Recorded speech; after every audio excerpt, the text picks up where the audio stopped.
bom dia ou boa noite, né? E dependendo do momento que vocês forem me ouvir.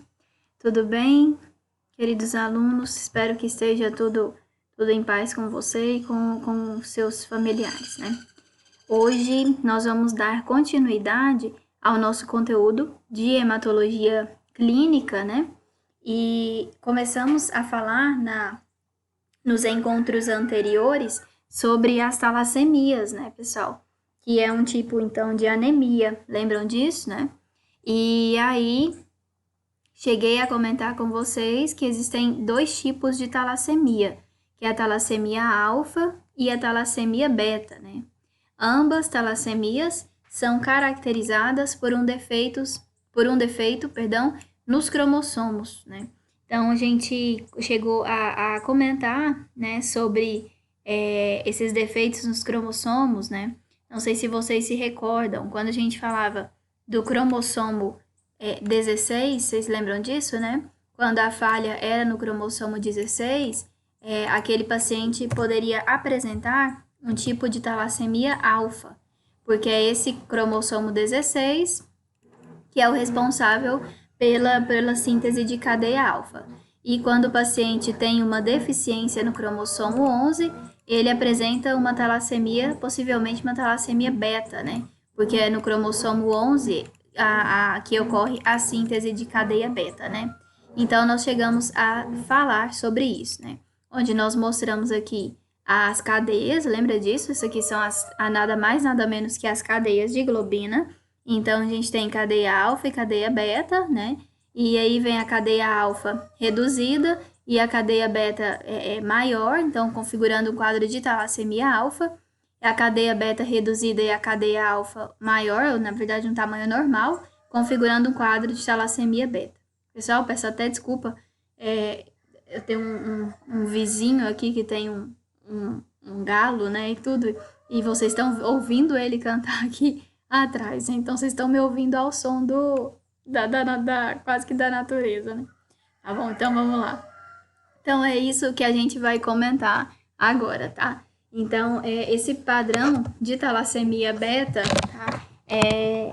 A paciente vai apresentar uma deficiência, né, no cromossomo 11, certo? E é por isso que esse cromossomo 11, estando reduzido, né, ou alterado de qualquer maneira, configura esse quadro de talassemia beta, né? Então, aqui a gente tem o cromossomo 11, né, do pai e da mãe, que é o padrão normal, ambos em tamanhos normais, né, aqui com cadeia beta, epsilon, gama, né, e aqui as formas que a gente pode ter de talassemia beta. Então, eu posso ter um bloqueio total de um gene ou um bloqueio parcial, assim como funcionava na talassemia alfa. Não sei se vocês se recordam, né? Não vai mudar aqui muita coisa não, tá? Então, aqui nós temos o bloqueio total de um ou de dois genes, né? Então, o paciente está apresentando aqui é o do pai, né, de cá, e o da mãe. Pai, mãe. Então, nesse caso aqui, ele está tendo os genes do pai estão normais e um gene defeituoso da mãe, um gene bloqueado, né, um gene que não está se mostrando aqui, né? Bloqueado mesmo a ausência dele, né? Nesse caso não é parcial, total mesmo. A ausência desse gene. Então, aqui, nesse caso, o paciente vai ter um quadro de talassemia beta menor, né? Por quê? Porque eu tenho um bloqueio total. É talassemia? É, né? Só que menor, na sua forma menor. Nesse outro caso, eu tenho os dois genes aqui, ó, ausentes, tanto do pai quanto da mãe. Então, obviamente, essa talassemia aqui não é um quadro de talassemia mais brando, não. É um quadro de talassemia mais grave. Então, nesse paciente aqui, configura-se um quadro de talassemia beta maior. Por quê? Porque eu tenho um gene alterado da mãe e um gene alterado do pai, configurando esses dois, né? Certo? Então, é um bloqueio tipo total. Diferente daqui do bloqueio parcial. Então, eu tenho parcial de um gene ou parcial de dois genes, né? Parcial de um gene só, né? Aqui da mãe, por exemplo, né? Então, como ele está mostrando aqui, ó, parcial, só a metade, também não configura um quadro de doença um quadro tão avançado, tão grave de talassemia beta.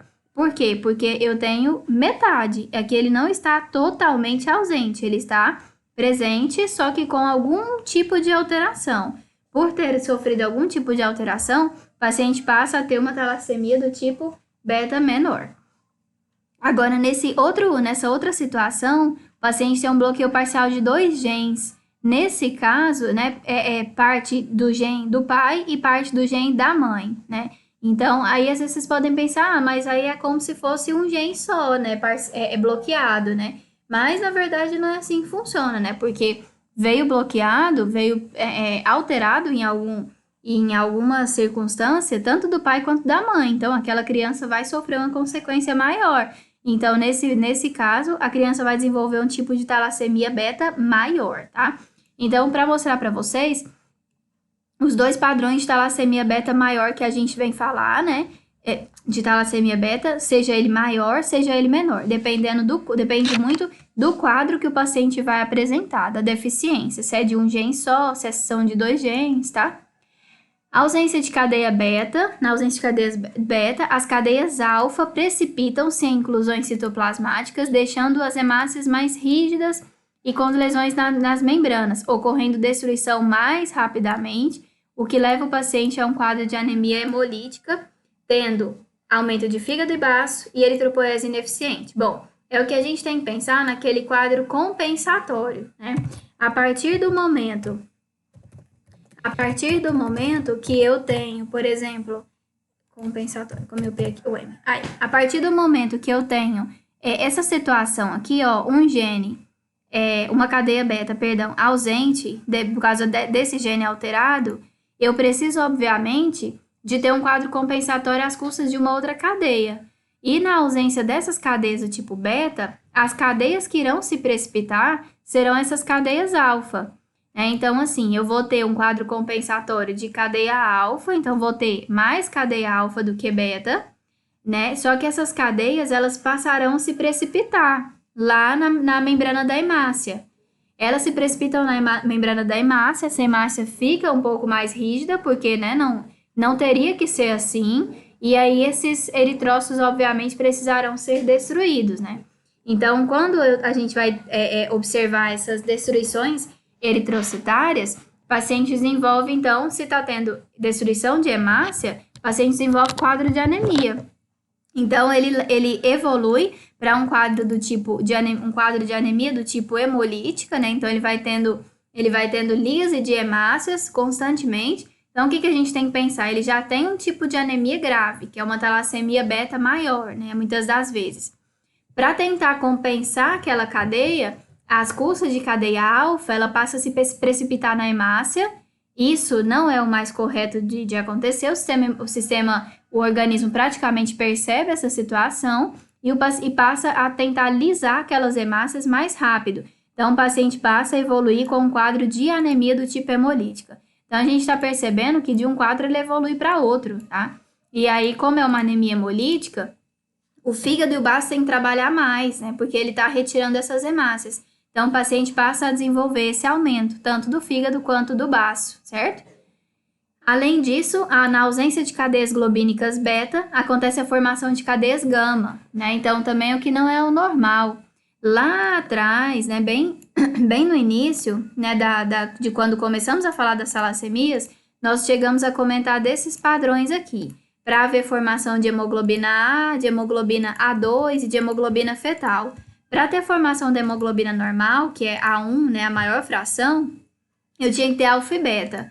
Bom, como eu não tenho o padrão normal de beta, então vai tentar aumentar cadeia alfa, né, que como a gente falou, se precipita.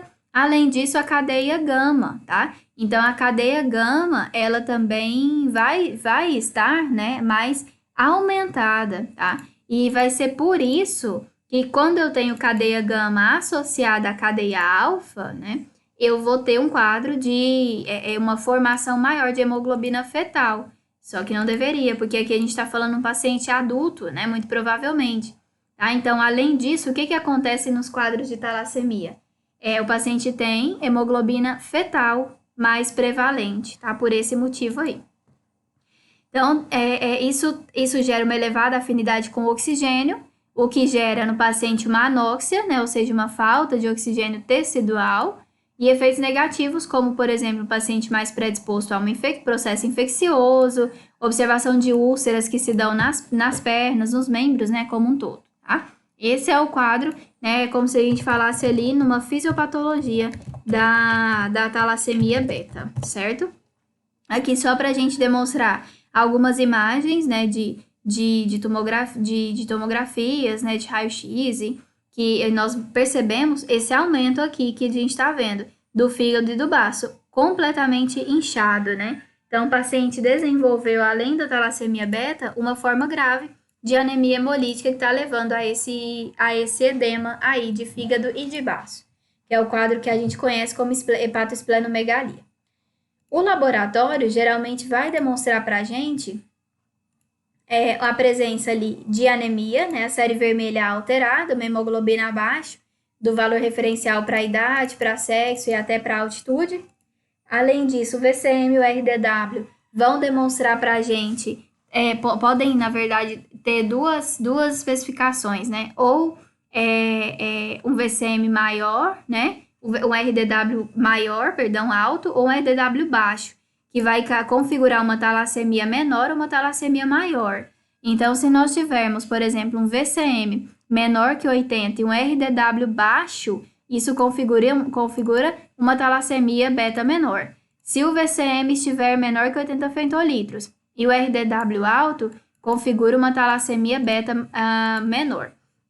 Então, o quadro de talassemia beta, ele vai ser um quadro de anemia microcítica sem anisocitose, quando ela for considerada beta menor, ou vai ser um quadro de anemia microcítica com anisocitose, no caso dela ser uma anemia considerada uma talassemia beta maior, certo? Então, tem essas variações. E aqui, só para a gente ver mais uma vez, tá? A talassemia, né, maior, tá ela aqui, sem anisocitose, com anisocitose, e a talassemia menor com anisocitose, certo? Todas encaixadas no VCM menor que 80 femtolitros. Aqui mais uma vez, né? E aí, o paciente, além disso, pode apresentar poiquilocitose, sim, né? Essa poiquilocitose vem às custas de hemácias em alvo, que são aquelas hemácias, né, com aquele ali dentro, né, mais branquiçado, como essa daqui, né? Além do pontilhado basofílico, aqui tá ponteado, né, a mesma coisa, pontilhado basofílico.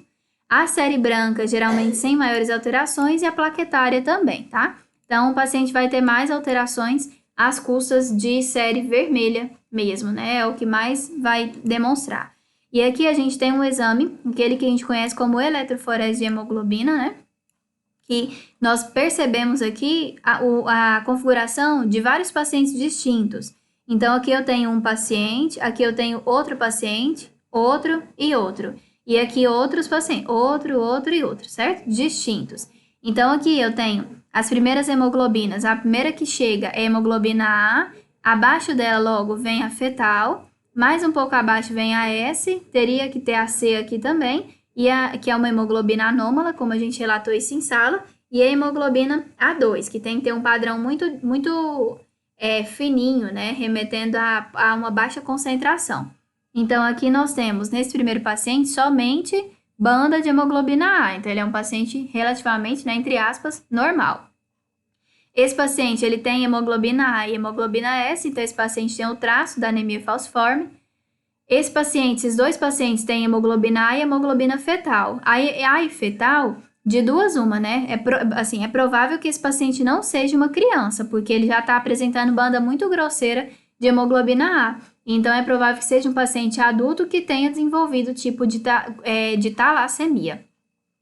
Aqui, mais uma vez, normal, que é a primeira. Aqui só tem fetal, então se só tem hemoglobina fetal, possivelmente não é um paciente adulto, é um paciente ainda, né, um pacientezinho, tá? É feto mesmo, né? Provavelmente criança, né? E aqui tem A e tem F, que também pode ser que tenha desenvolvido um quadro de talassemia que precisa ser investigado, certo? Então, esses são os padrões eletroforéticos para análise investigativa, seja de anemia falciforme, seja de talassemias, certo? Ou outras hemoglobinopatias que a gente pode encontrar também, tá bom? Então, é isso, para a gente encerrar o quadro de anemias chamadas de talassemias, né? No próximo momento, a gente vai começar a falar sobre outro tipo de anemia, que é chamada de aplasia medular, tá? Então, muito obrigada para vocês. E quaisquer dúvidas, vamos tentar retirá-las aí agora, né, no próximo momento. Obrigada.